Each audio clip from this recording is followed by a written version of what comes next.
Good evening. This is July 6, 2021. It's a little bit after 6. I apologize for the delay. This is the Public Safety Facilities Advisory Committee meeting here in probably one of the first hybrid, the very first hybrid related meeting as authorized by the legislature. We're able to do this in a hybrid format with some of our members meeting, joining us remotely, some members in person here in the Board of Selectmen's room, and then well as any members of the public that may be dialing in as well. So first on our agenda for this evening is an update on the request for proposal for land relative to the public safety project. And I'd ask Town Manager Julie Jacobson to come up and give us an update, or from the podium, whichever you'd prefer.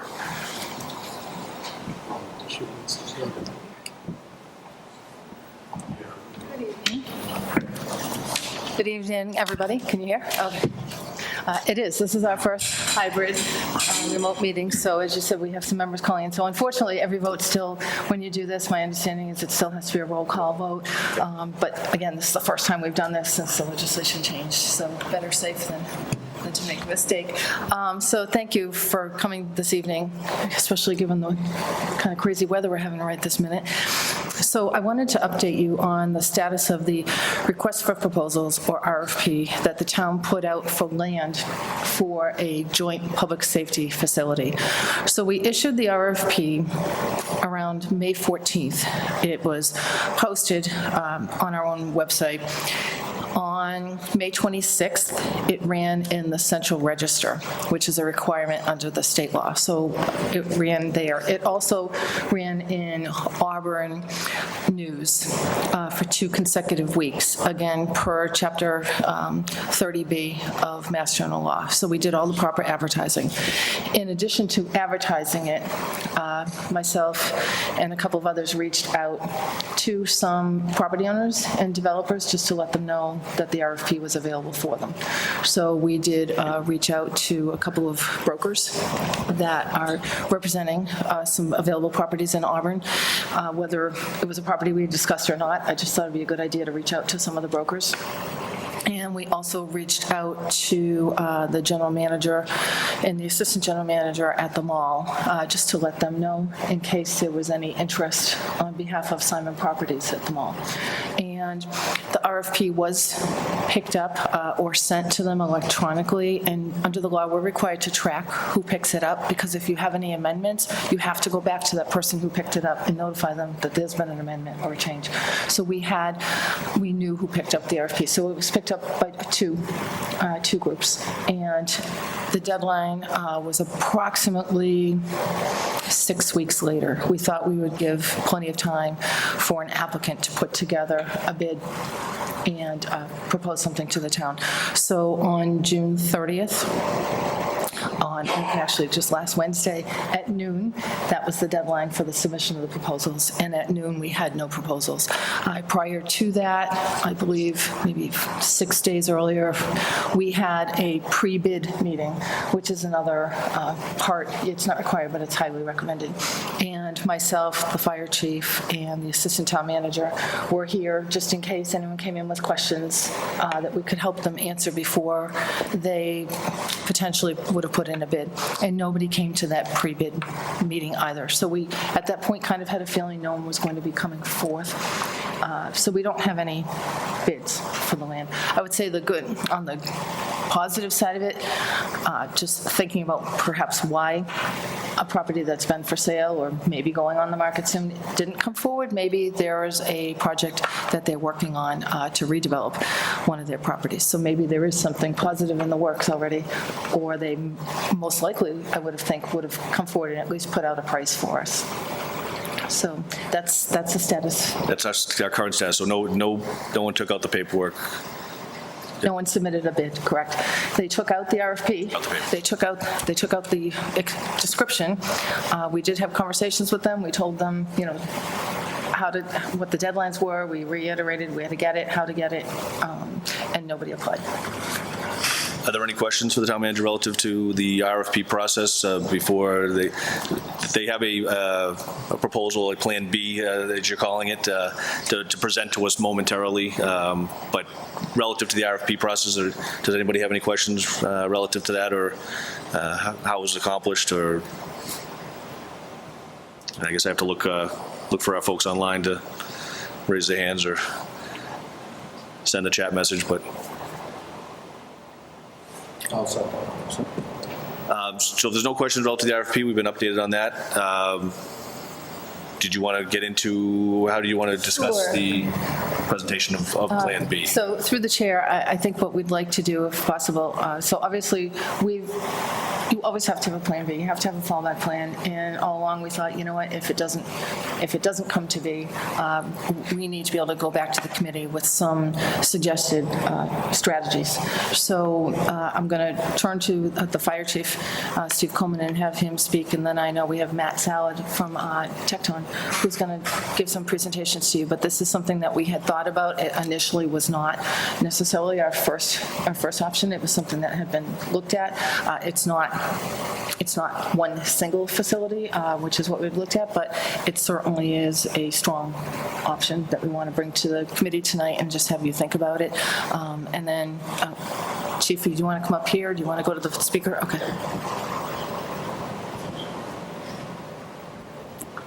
Thank you, Julie, and good evening to the committee and those watching at home and committee members participating at home.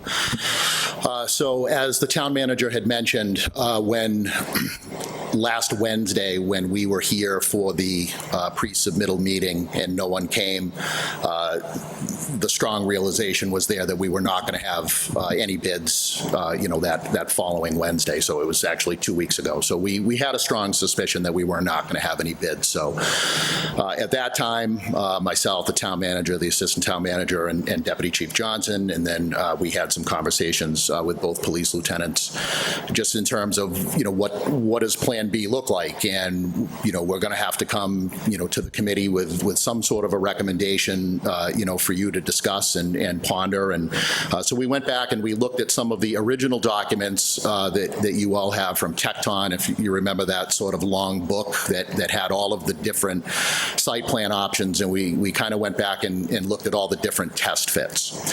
And the one that we focused on was the proposal that put police and fire headquarters on the West Street site. Now, when Tecton did the original test fit, the building that they put on the West Street site was actually a single facility.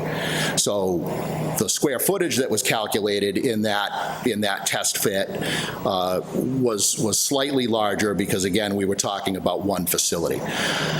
So we've said right from the beginning, I've said, publicly right from the beginning that, I'm all in favor of a single facility, providing it's the right location, that was centrally located, met response times, and all of those things. The West Street site is certainly not that from a geographic location in terms of a single facility, but the site is viable for a combined police and fire headquarters, and then we would leave the current headquarters in Jewelry Square open as a fire station, as our, Station 2.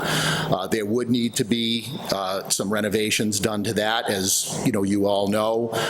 We'd have to do some things relative to the clean rooms and turnout gear locker rooms and those kind of things. But in some conversations with Matt and Jeff from Tecton last week, and Matt will certainly talk about it tonight, they felt comfortable that they had the square footage to do those things on the first floor once administration was pulled out of there. So once myself, the deputy chief, and the administrative assistant kind of vacate really what is that first floor that we occupy, that would free up some space. So it's not what we've been working towards for the last year, but the more that I've been thinking about this every day over the last week, I'm excited about what this possibility looks like. I think that there are certainly some advantages to this. First and foremost, right out of the gate, we're saving on at least a large land acquisition, and we sort of have been ballparking that number at $7 million. So right out of the gate, we're looking at a $7 million savings in land acquisition. Some of that money, if we choose to spend it, could go towards, the renovations needed at headquarters. But it also, it gets us out of some of the other conversations, not that this committee or, the leadership and the administration of the fire and police departments or town administration wouldn't have been willing to, have these discussions and answer these questions. But I think a lot of the conversations that we've had over the last year, when we anticipate what the public questions would be, I think this plan eliminates a lot of those. Again, first and foremost, a land acquisition. Everybody here at this table has sat on a committee at one time or another to build, something somewhere, and siting a facility is really always seems to be one of the larger bones of contention. So this sort of takes that equation right out of the mix, because we're looking to stay on sites that we've currently been occupying, for 40 years plus. And it also takes that response time conversation out. Again, we've done some loose response time studies. We felt comfortable that they were within national standards, but as it had been reported, there were some increases, to the west end of town, depending on where we were coming from. This sort of takes that conversation out of the mix as well, because again, we're operating from existing facilities that we've been operating from for years. So I think that there are some positives in this plan. If there's sort of any light, because we were disappointed that there was no land, I think that there are several lights that shine on this option that I think sort of sway in our favor, when it comes to gaining the support of the community to do this project. So if there's no objections through the chair, I'd like to bring Matt Salad up and just talk about sort of what this option looks like. And just so everybody knows, basically, when we did not have any land proposals, we reached out to the chairman. We made the chairman aware that there were no proposals submitted. And then, we advised him that we were going to notify Tecton to come up with some sort of an alternate, that we could at least present to you to give you some food for thought, whether you choose to make a decision tonight or push that, off so you have some time to think about it. We wanted to make sure that Tecton at least had the opportunity to come in here and say, well, if this is what we're considering, does it or does it not work? So that's really what Matt is going to sort of drive home tonight. So at this point, if there's no objections, I'll turn it over to Matt. Thanks, Chief. Committee, good evening, everybody. I'm going to share my screen here, so bear with me for one moment.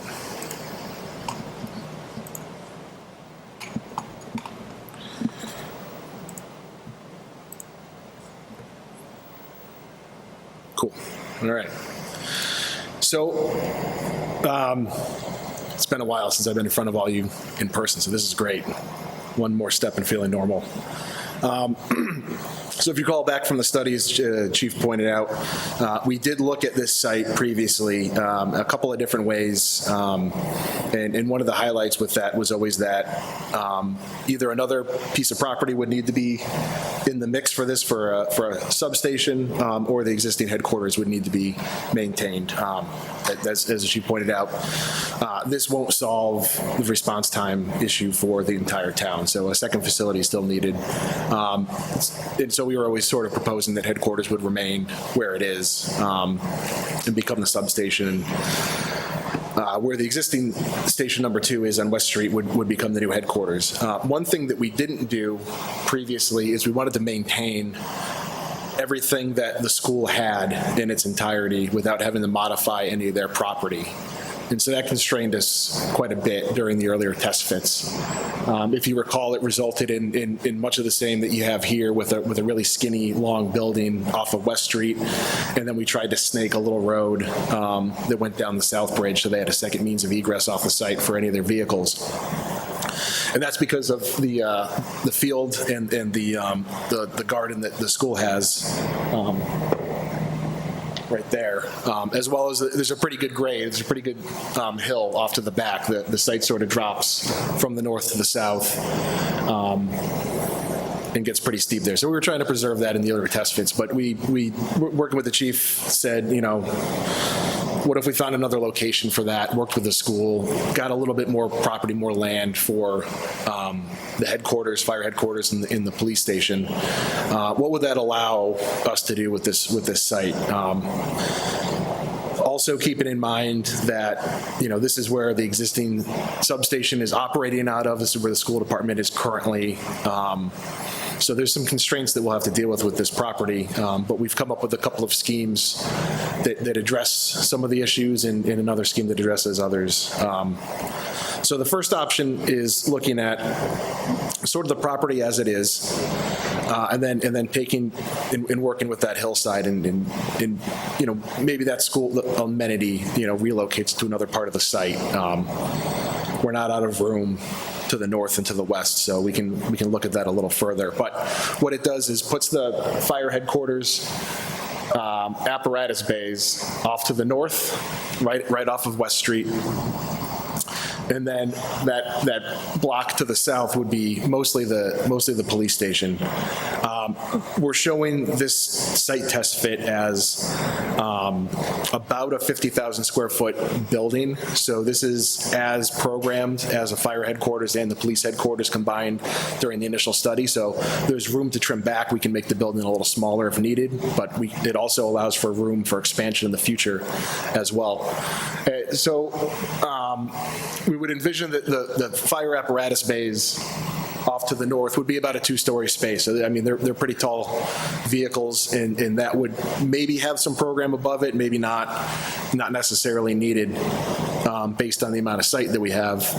And because that's upgrade a little bit, it allows us to sort of keep a more compact police station and fire administration in that southern block. So that would be 2.5, 3 stories because it's working with that topography as the grade comes down. So that would leave you, I wonder if you can see the mouse. That's better. So this would be your public area, your public parking, and the main entry to the police station and fire administration would be right here to the south of the site. At some point, we would designate a limit to public parking. So this would probably be the limit of public parking, and there'd be a gate or something like that, or some signage that wouldn't allow the public to drive past here. This would be your day-to-day parking for some of the police staff, dispatchers, some of your civilian members of the department, and then a majority of your police parking would be off to the back here. And then your fire administration and staff parking would be off to the north in this parking lot as well. We're at about 80 parking spaces, give or take, with room for more if we need it, or we can remove some as well. So this is kind of hitting that program that we had initially developed a couple of years ago.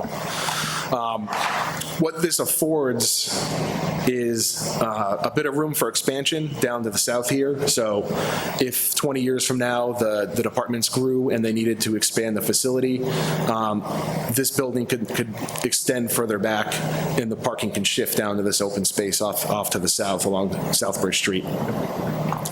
The disadvantage with this is that we would need to find some sort of temporary location for the police or the fire department to operate out of here, if they were going to operate out of a single facility, or if we were going to have a temporary facility for them on this part of town. So this would require a full takedown and demolition of the existing building, and then construction of the new on the same site. A second option we came up with was. Let me move some of these screens here. I know we just went through this whole land acquisition issue back where we didn't have much success, but this was another option where if we did look at acquiring a piece of property here, which is the Perros Auto, just to the south of the site, it would give us even more room for growth and a little bit more flexibility in the implementation of the facility. So this would reorient a lot of the building towards Southbridge Street and away from West Street. West Street would become sort of the secondary exit off of the site, or one of the return response routes for the apparatus as they're coming back from a call. So we'd have our apparatus bays here off Southbridge Street, and then again, an administrative police block here that would be 2 to 3 stories, depending on how far we want to stretch it back or shrink it. So this would house all of the police activities as well as fire administration. Public parking right off of Southbridge Street.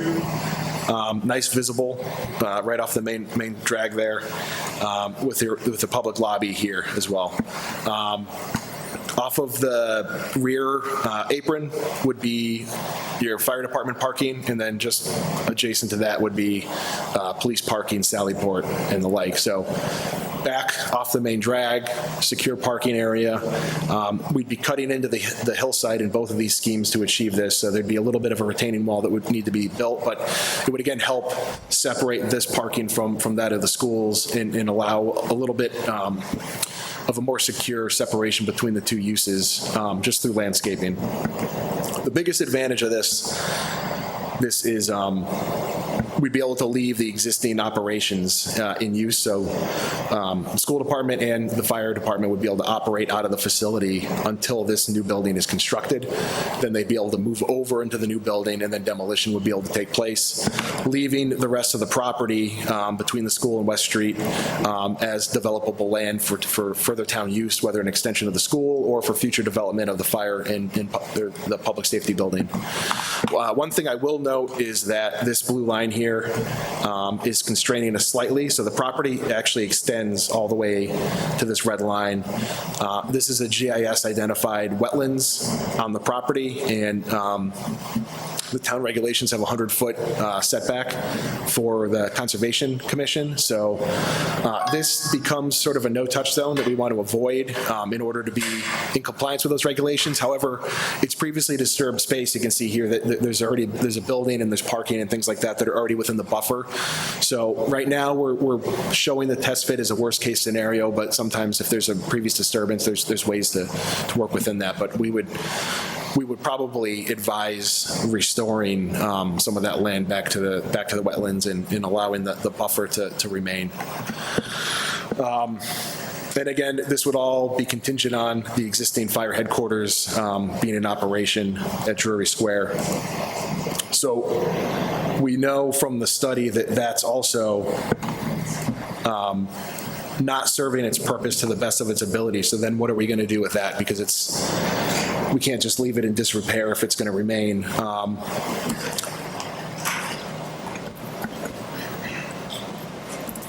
Bear with me for a moment.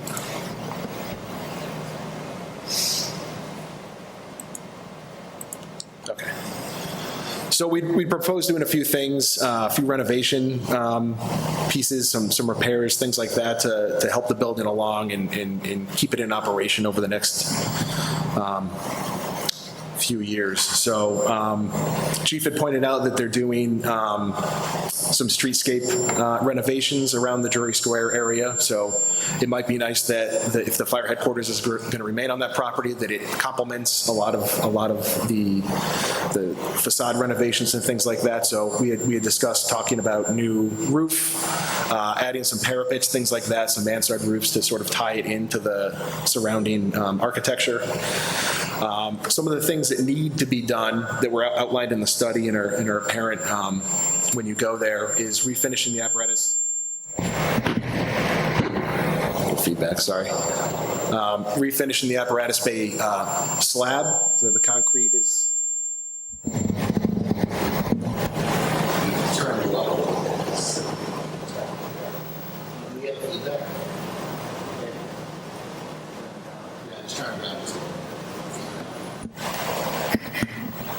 Is that better? That's better.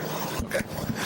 repairing and refinishing the apparatus bay slab so that the wear and degradation from the vehicles over the years will help extend the life of that a little bit more.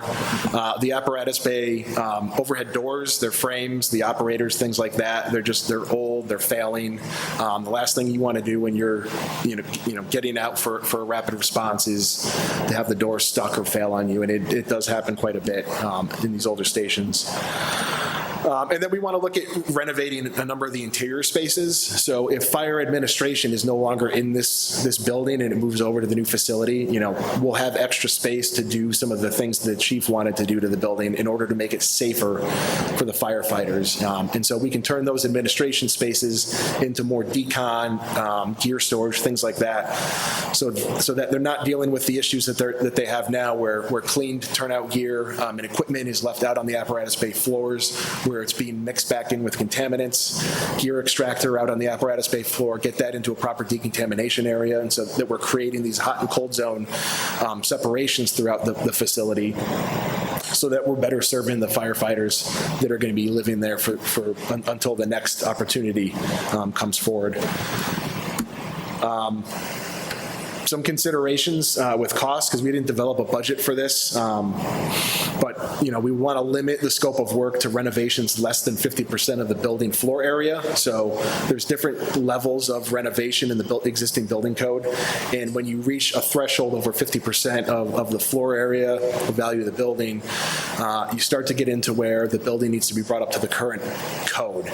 And when we get into that, it starts becoming a lot more extensive with replacement of HVAC systems, fire protection systems, insulation, and now we're talking about doing upgrades to the structural systems and things like that, and the budget just sort of really gets blown out of proportion at that point, and it becomes it doesn't really become feasible.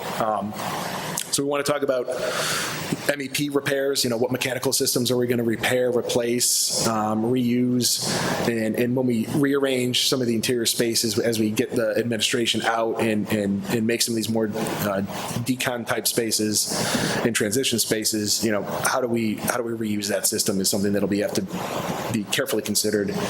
And then just a reminder of, we don't want to really add on to the building or build onto the property. We want to keep everything within the existing bones because we don't want to get into any issues having to reclassify that FEMA floodway that runs through the site, because we don't want to impact any insurance funding with FEMA down the road.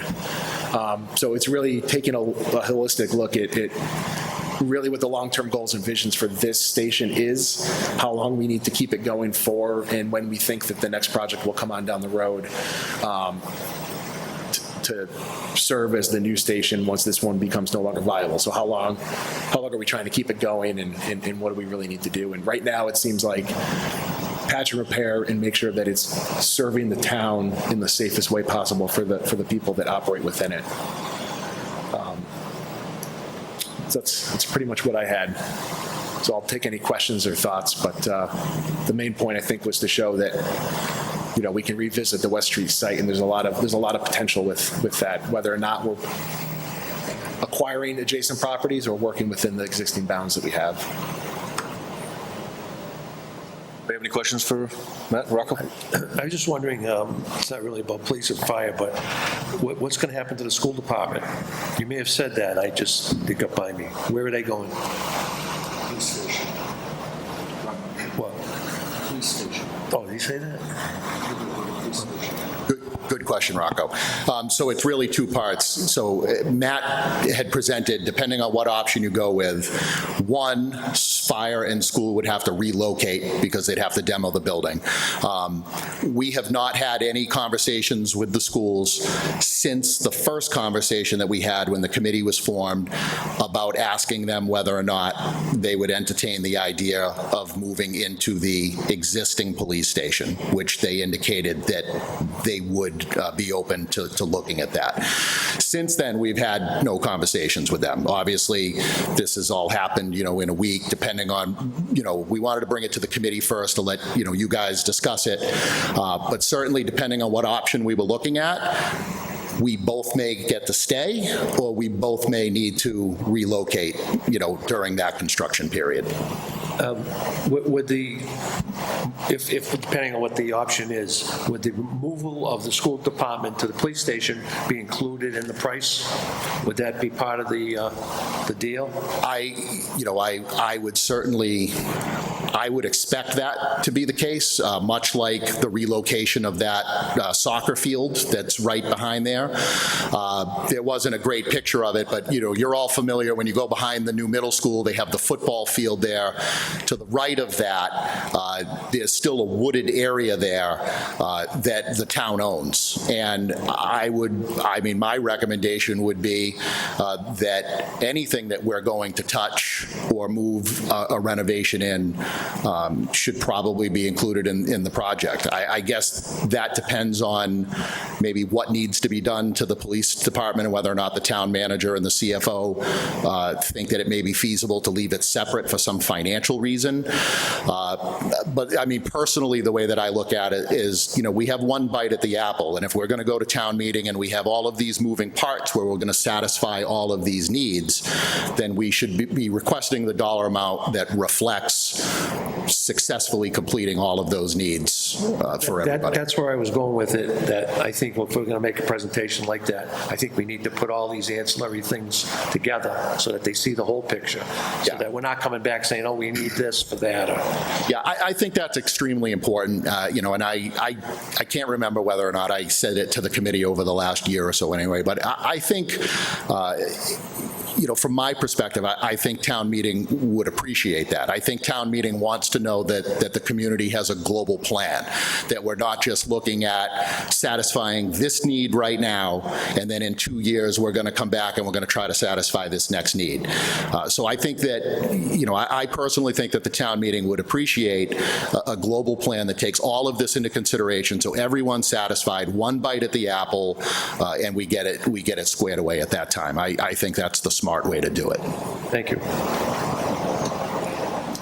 I've got a question, Julie Bellows, and this may be more for town administration than for Matt, but Julie, did you want to try and on mic and ask the question yourself, if that'll work? Sure. Can you guys hear me okay? Yes, very well. Okay. So my questions were two-part, but the second part will depend on the first answer. Do we have any options to take or acquire land that we think is suitable if we wanted to stick with the current plan that we have? And depending on the answer to that question, how would we be able to go with option 2 of the quote-unquote new plan and acquire Darrow but not be able to acquire the Lowe's site?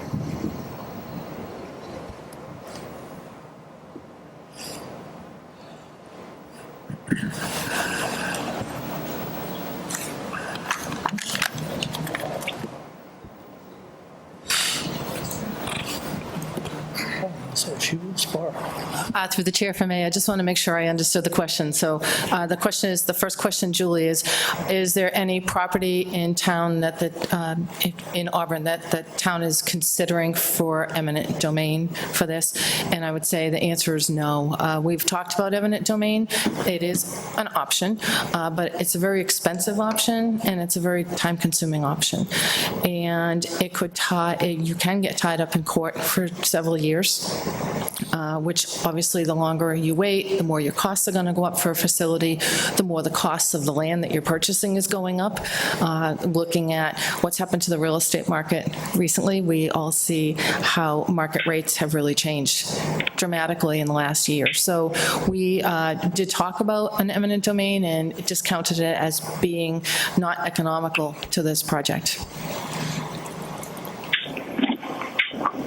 And I think That's your first part, Julie, and then the second part was the Perro site and how, if it was not eminent domain, how would we be able to even look at that? so. At this point, I think we have to be careful talking about talking about negotiating with any property owner. So I'd rather answer that in a more generic form than specific to a business, because Sites that had limited, yeah, if there was a site near there, because there are several other sites near there, the one that was mentioned is but one, but to go through a process like that, it's it likely could follow a similar process to what we went through with the Masonic Lodge to acquire some land for the middle school.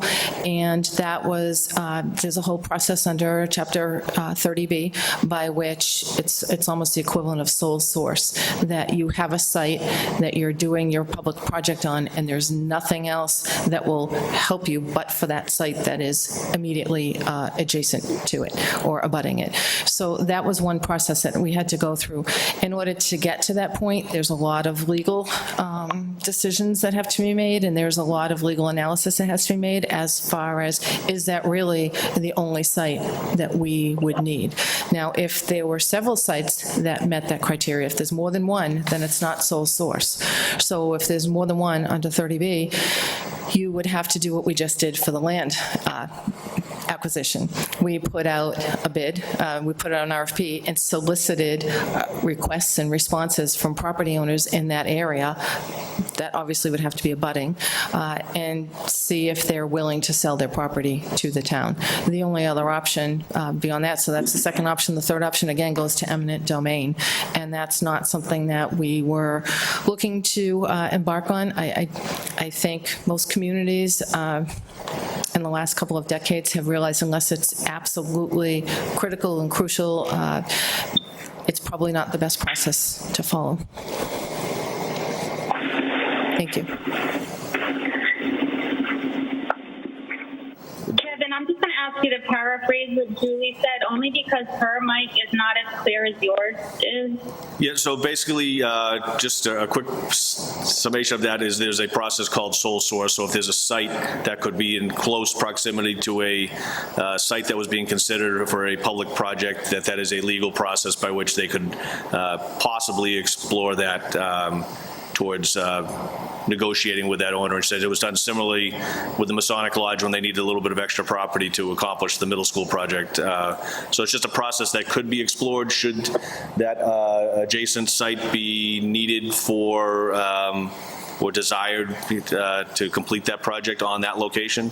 So that is an option, but it's different than the eminent domain process, which is a lengthy legal process. Okay, thank you, and thank you for making that distinction. Anybody else questions for Julie, Matt, Fire Chief? Rick, I can see the wheels turning from all your years. Oh, it's an interesting proposition. I wonder what the police department thinks of it. Lieutenant, would you like to speak on behalf of the police to discuss the changing gears relative to location and? Personally, I like option B, the best scenario in the 4 days that I've had to really be involved in the project and see what was going on. But personally, I like that option. A little bit more close. Okay. Option B is presented. That's the one I think that I would like to see put forward. I understand that there could be financial impact acquiring a land adjacent to that property, but that's the one that I'd particularly like to watch in tonight's presentation. So, Lieutenant, just to clarify, Yep. Plan B, the second portion of Plan B, is that correct? The one that would front face Southbridge Street more than the? Correct, yes. Thank you. Sure. Mr. Chair, so you know, Lieutenant Gunn is on as well. I'm sorry. It's same for anybody that's appearing remotely. I'm sorry. I looked to the people that are in the room, but we've got Lieutenant Lemon, Deputy Chief Johnson on here. I see Captain Steele. Julie just asked a question. So certainly if anybody wants to unmic and ask questions or express your thoughts. I sit here as having a little bit of advantage in that I was made aware of the lack of proposals 4 days ago, so I've had a little bit of time to digest and think about options in my head that you folks are just getting presented with tonight. So anybody that's remotely have any questions or anything they'd like to offer? Julie? Town Manager, Julie?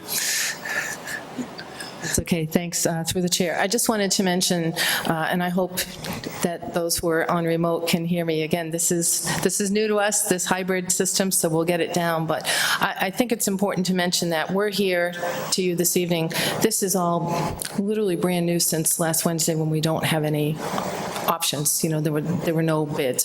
So we don't want to rush this process at all. We want to do it right. We want to do it right the first time. So I think our intent in coming before you this evening was to just let you know that we didn't get any bids. We need to start coming up with a plan B, and it's going to take some time because there are a lot of layers to this and a lot of different aspects to it. I think it's absolutely a potential that we can pursue, but we didn't want to pursue it without coming to the committee first. And then our plan would be, once we, if the committee blesses us moving forward to get more information, we would work with Tecton, try to define it and refine it a little better, get some costs, get the overall costs, as the chief said, for us to go to the voters, for us to go to town meeting, for us to get a debt exclusion vote, they need to know all the costs, everything that's involved, and that includes any relocation of other facilities, any temporary facilities, any temporary siting. All of that is part of the overall cost to the taxpayer. So there are a lot of pieces to this. We just thought this evening it would be important to bring to the committee what our thoughts are on it. If you think that it's something worth pursuing, we would be excited to go back. I don't want to say go back to the drawing board, but go back to the point in time that we had already been with Tecton, where we actually did analysis of some of these facilities. This might not have been the first choice that we had gone with, but I think the more we talk it out, it may be even a better choice, especially if we can get the costs even lower. I think just as far as a timeline goes, what I'd just like to mention is, obviously, given what's happened, we wouldn't be going to the select board in August for a vote to hold a special town meeting in September. That's just not going to happen this year. There's a lot of work still to be done, and there would have to be more public meetings, and that's why I say going back to scratch, really going in with another plan, going back to the finance committee, going back to the board of selectmen, going to the public, having public input, and trying to get a community plan that everybody agrees would be the plan to put forth, and that takes time. So I don't even want to put a timeline on it. It would be great if we could get all this done by next May of 2022 and tie it in with the annual town election and the annual town meeting. But between now and then, we'd have to make sure that we had a very solid plan to move forward. So I just wanted to raise that to the committee so everyone's expectations aren't that, obviously, we all know here, but for the public, that this wouldn't be something that would be happening in 2021. We're looking at 2022. Mr. Dow, do you have any questions? No questions. Just, again, I've sit here, we have the advantage of had some time to digest this, and just thinking back to when we started this very early on in the process after we got some great insight into the facilities and what they came to be, we early on decided for a singular facility. So now to talk about breaking that up again sort of brings us back to the drawing board, if you will, back to where we started. Some of my concerns that I immediately think of the West Street site is that it's got some limitations. I know, Matt, you said there's some room for growth, but I sort of harken back to the police station being built on a parcel that had limitations and kind of locked itself in. Didn't have a lot of future in it. The school department, same as Rocco brought up, I think they have to be brought on board. Number one, yes, we've identified potentially them moving to the existing police station for their administrative offices, but I know now they're using some of the West Street facility for some other programs. I think some of their students that have aged out but still need some life skills related stuff, so would they have a place to relocate those folks? So I think having those discussions with the school department, find out what their plans are and do they have a plan in place. And then they probably never had an issue with the fire department being out front of the middle school, but not all people think the same way about having a police facility. There's certainly advantages, but then there's also can be some disadvantages. Some of the folks that visit and come in and out of a police facility, maybe not during school hours so much, but may not be the folks that we want to see cutting across the front lawn of the middle school. So the school committee, may have some concerns relative to that. The Julie, maybe you can address this a little bit. I mean, the Drury Square beautification project, initially we'd had some ideas and thoughts and hopes of how the existing fire headquarters might be developed, and talks to retail and restaurants, and how does maintaining a fire headquarters impact that project, which is coming along beautifully. I'd like to see it going faster. I'd like to see Lynch's out there every day putting down some curbing, but it's coming along nicely. Thank you. Through the chair, when that plan was developed, I'm going to say that goes back at least 5 years. We were not talking about moving the fire headquarters at that time. So that whole Drury Square plan, the economic development plan, the Drury Square vision plan, the wayfinding plan, all of that was done prior to making a decision to move forward on a potential single joint public safety facility. So if the fire station remains there, whether it's, under this plan, if we did nothing, it would be fire headquarters, and it is part of Drury Square, and it will be fine to keep it there. If it is no longer a fire headquarters and it's a secondary station, in other words, the headquarters goes to West Street, the Auburn Street site becomes the secondary site, it will still work fine with all the plans that we have. We had talked about what to do with the building if we ever were able to have a joint facility, put it out to bid and see what to do with it, but it wasn't necessary to the plans at all. So all the design work, everything that was done by the state on the Auburn Street project and everything that we added in was done so assuming the fire station would stay there. If it didn't, we could make it work as well, but nothing needs to change if it remains. And relative to that site, I mean, obviously, we've also got the project behind now going with I use what's correct term, is it the bridge across to the library connecting the park, and certainly some of that was that beautification of that area behind there, and fire departments require a lot of ancillary equipment and needs and hazmat trailers and things that are not dedicated to a bay, but those are, for lack of space or behind your facility right now, and connexes and things of that nature. As those areas become more public and more front-facing, is that what we want? And with the new site, again, it's got some tight constraints, would less fire apparatus in the current headquarters site be able to contain some of that stuff, or would that be taken up by space for clean rooms, or maybe Matt, you have some thoughts on containment of that stuff, just to Chief, either or? That's a great question. Thank you, Mr. Chair. So, again, this is something that I've said at the public meetings, and I would, I guess what I would say is it's very early to even talk about this tonight, but I would just, as I've cautioned sort of everybody moving forward, including the potential voters, is, as Matt said in the presentation, I think that we have some opportunities, because if we move forward with this plan, we'll be able to keep a second station open, which, will house, obviously house fire equipment. Some of that equipment, by virtue of how it's designed and what it functions for, really needs to be out in the West End anyway. And an example of that is our Engine 2, which is our tanker. The West End of town, Rochdale Street, Leicester Street, that's the area of town that is not served by municipal water.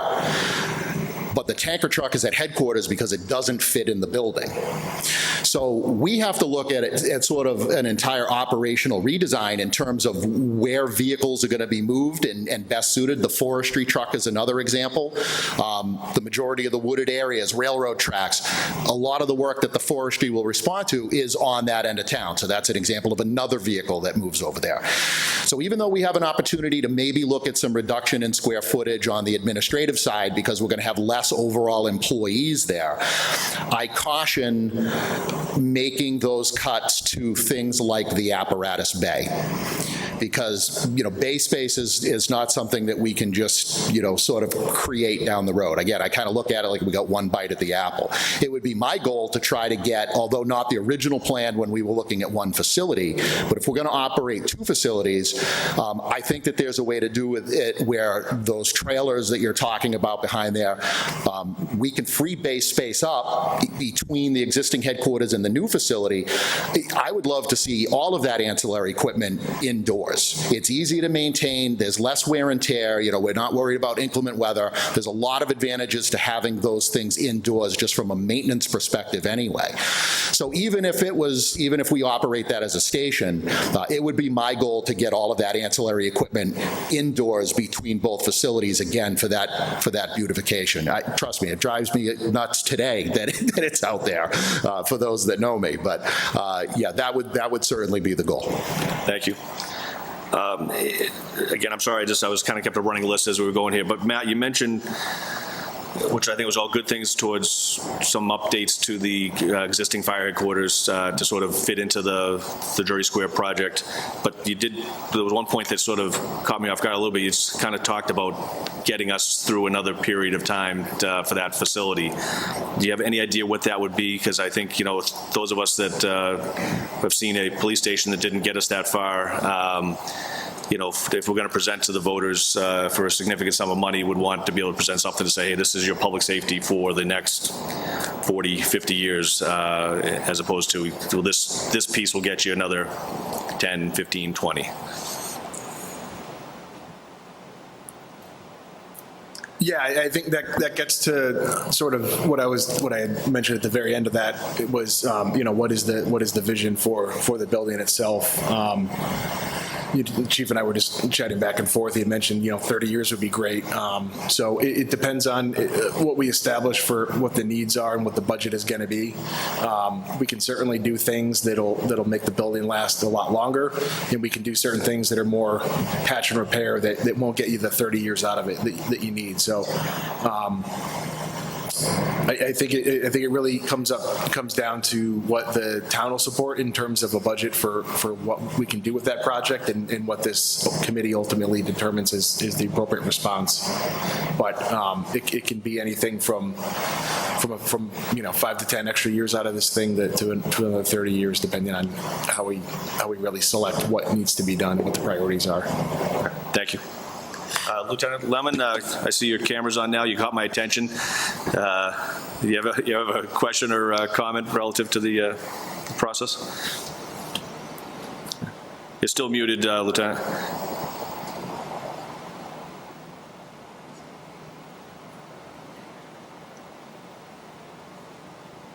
There you go, sir. Okay, I think we have it. Can you hear me okay? Yes, sir.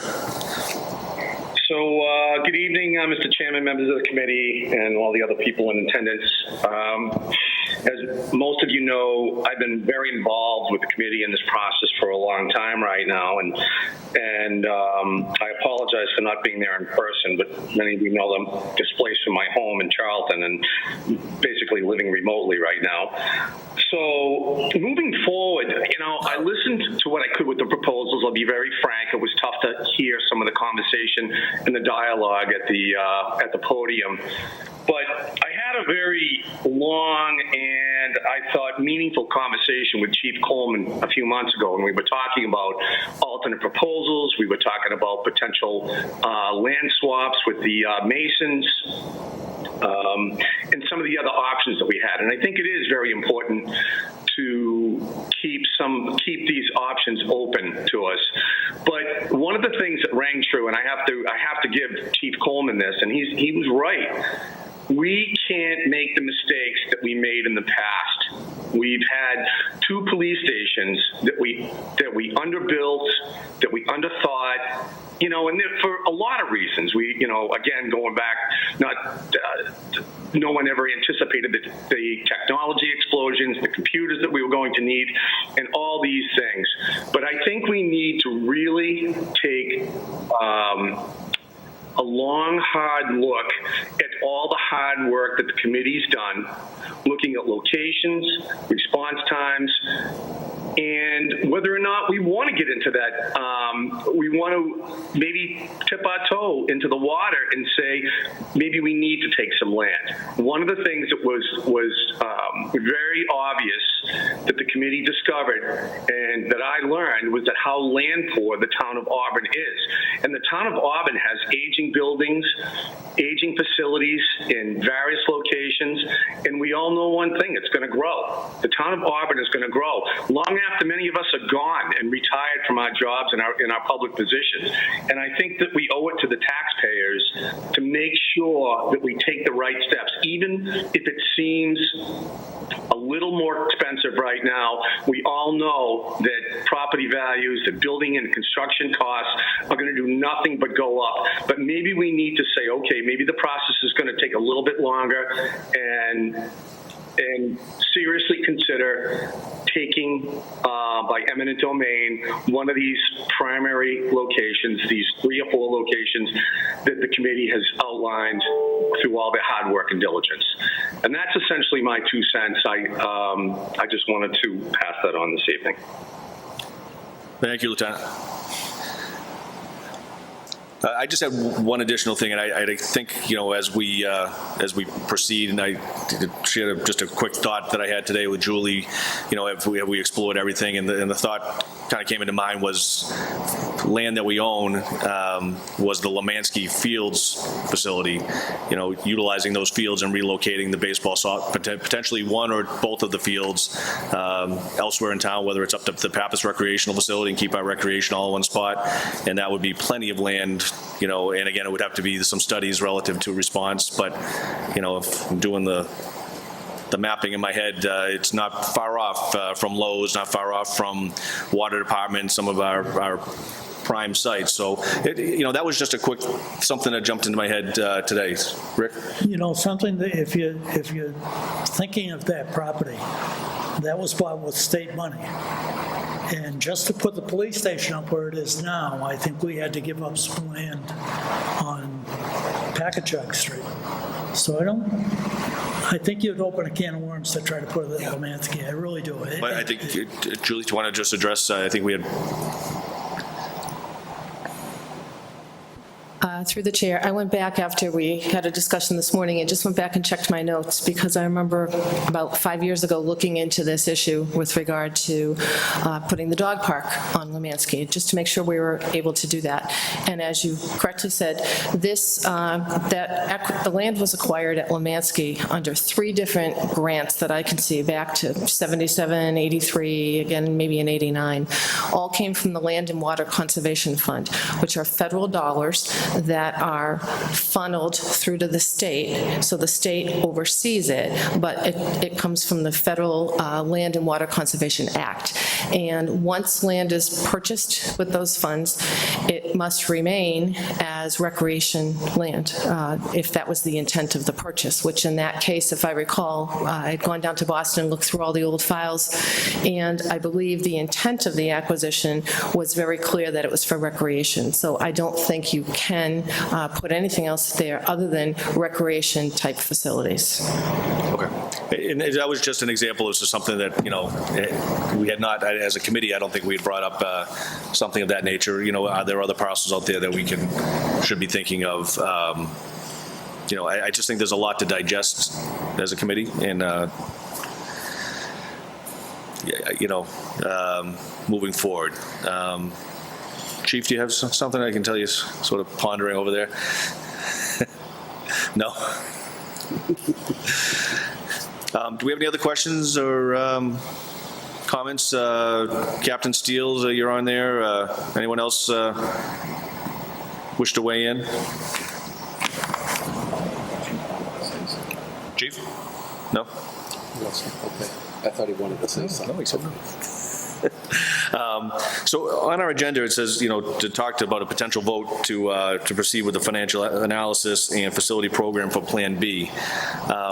Discussion on that, do we want to get to that point now, or do you think we should be scheduling another meeting, give everybody time to sort of ponder this, and I think that might be the right way to go, and let everybody digest it a little bit.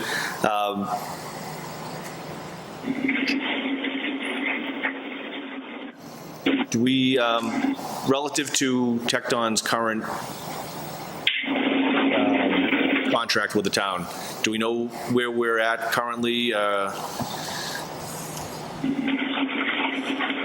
Mr. Chairman, I did have a conversation with Jeff last week, and he did confirm that we are still within the scope of our project, and the money that was allocated from the original $130,000, that will be sufficient to move forward with whatever this next step is, as far as schematic design, renderings.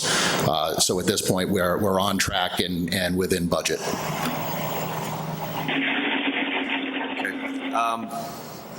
Did we, as a committee, did we want to ask town administration to have contact with the school department relative to the potentials of projects and kind of report back at our next meeting, so that we can get it seems to be a big piece of the puzzle? Do you agree that having the school department's input as to, is this something that we should even be pursuing, or would they be sort of wanting us to look in another direction?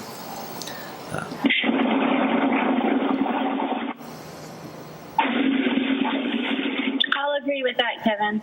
Okay, Julie's in agreement that we sort of do another meeting. Is that, do we want to take a vote whether to just table that item for the potential vote, and schedule another meeting? Okay. Do anybody want to make a motion to? Make a motion that we schedule another meeting for the Public Safety Advisory Group. We have a second? Okay, we have a second. Okay, all in favor? I'll do a roll call for the online folks first. Julie? I agree. Okay, Sean?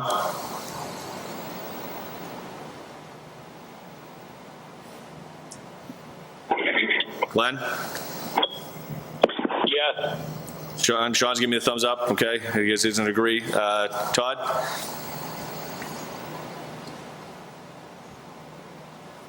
I agree. Thank you. Chief? Yes. Okay, myself as well, all in favor of that, so it's unanimous. To schedule another meeting, we'll work with Rachel to find an appropriate date, time. Through the chair, that's great. We will work with you to get a date that works for everybody. And yes, you can work through Rachel. And I just want to let everyone know, we heard that there are some issues with the microphone up here, so we'll see if we can get that resolved too, so you can have another hybrid meeting, because it does work out nicely, because not everyone can be here, especially in the summer. So we'll try to get this sound issue fixed before that. But yeah, we will work with you on another date. Julie, administrative notes relative to committees. I got an email from yourself or Rachel relative to after July 1 of every year, committees have to sort of reorganize, or what do we need to do tonight? That's correct. So under the town's bylaws, at one of the first meetings, it should be the first meeting, but not always, right after the committee is appointed, which this is, the appointment for this committee was on a one-year basis, because we didn't know where it was going when we originally did it, so it was a 1 year. So everyone has been reappointed for 1 year. So this would really be your first meeting, since you've all been reappointed. So you'd have to take a vote this evening on the chair. I nominate Kevin. Second. All in favor of me maintaining the chair? Aye. Okay, we get Rick. Julie, do you agree with that?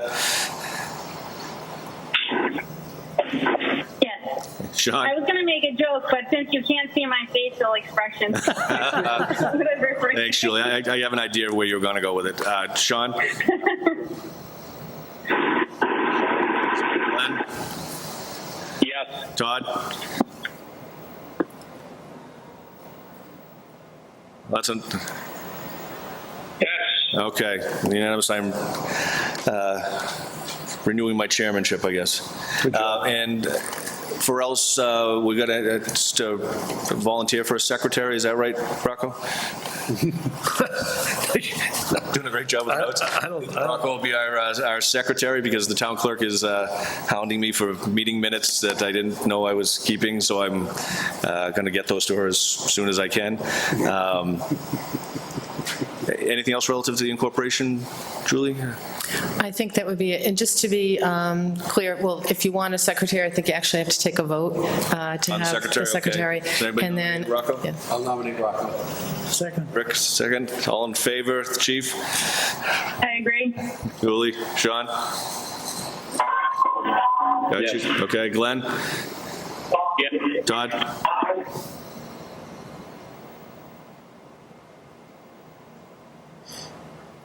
There he is. Todd? Just so you know, I'm not on the committee. I really shouldn't be voting. Okay, that's right. I'm sorry. Yep, okay. That's all right. Sorry, that's why I keep muting. That's okay. And I'm in favor of that as well. So Rocco will be our second. Did I get a vote? You can vote for yourself. You can. Nay. Nay, okay. Just make sure to record that. You voted nay for yourself. And through the chair, I just want to confirm that the committee's wish is for us to reach out to the school department, which we would be doing anyway, depending on tonight's conversation. So clearly, we will reach out and talk to the school superintendent, and I'm sure he'll have to have conversations with the school committee as well. Did you want us to do that in the form of a vote too for the? If you'd like to, that would be great. Okay. Make that in form of a motion that the town administration reaches out to the school department on this project. Second on that? Second. I'll second. Okay, Julie seconded. Rick's in favor. Chief in favor. Sean? Yeah. Okay, we got Glenn too. And myself, yes. Yes. Okay, that's unanimous too, so. Thank you. And we'll wait to hear, I'll reach out to Rachel to send out a meeting notice. We'll figure out the best time and place, but probably within the next month, would you expect? Okay. Okay. Yes, sir. We asked the architect to try to get us drawings. Obviously, they're schematic, but get them to us before the meeting so we can kind of take a look at them. Is that possible? Is that, we can work with Chief Coleman relative to that and Whatever you've got, if you whatever can we've get got it to current. us, And again, some we weekend or we went with the singular facility so long ago, I think we've forgotten what the two separate facilities potentially looked like, so. And those, email the drawings with the stuff we saw tonight, that'd be great. Anything else? Any other matters? Okay, we have a motion to adjourn? Motion to adjourn. Second? We have a second? Second, all in favor? Aye. That's unanimous. Yeah. We're adjourned.